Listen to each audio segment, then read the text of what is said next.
pinakamatandang kontinente sa buong mundo.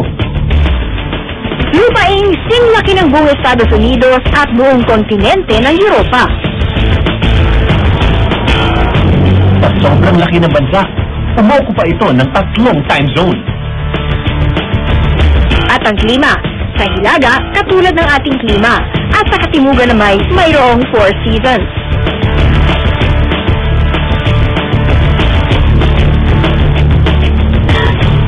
Ngayong summer, ipapakilala namin sa inyo ang tinaguriang The Land Down Under.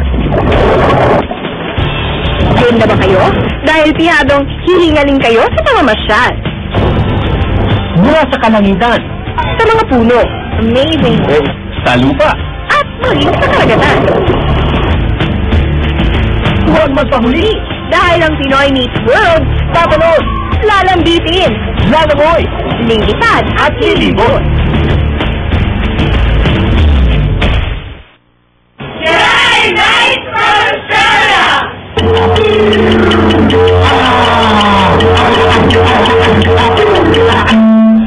Mahigit 60 taon na ang nakalipas mula ng pamuhayan ito ng mga katutunong aborigines.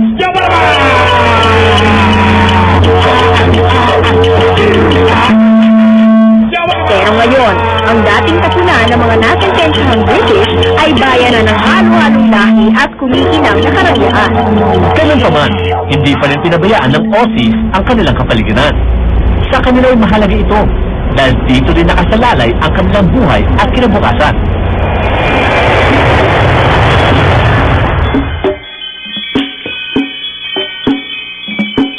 Dito sa Cairns, sa state ng Queensland, matatagpuan ang ilan sa pinakamatatandang gubat sa buong mundo.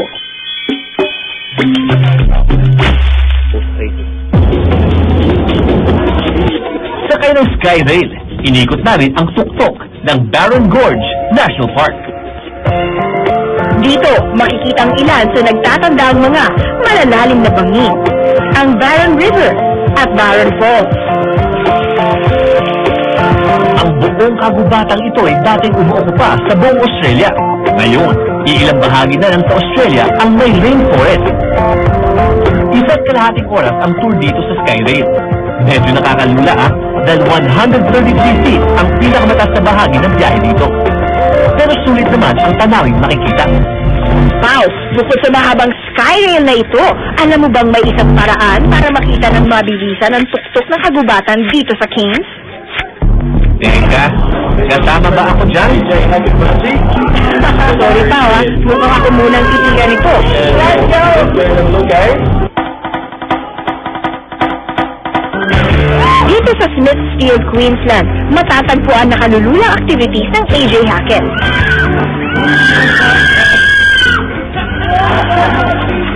Dito, bawal ang nervyoso at duwag dahil talagang malalaglag ang puso mo sa lahat ng pwedeng gawin. Mula bungee jumping hanggang jungle swing. Kung anong trip mong gugulat sa tulog mong diwa, bahala ka. Pero ang pagtalon sa 50 metrong lalim, di ko yata muna kakayanin. Minjin Jungle Swing na lang ako. Nagmula raw ang Minjin Jungle Swing sa kwento ng animoy makamandag na pusang lumilipad sa mga puno rito. At kapag nahulog ka na mula sa pagkakalambitin mo, 120 kilometers per hour sa likod ng 3 segundo ang bilis ng pagbagsak mo. Aba, para ka nagka-racing yan sa fast lane. Partner, kakayanin mo yan?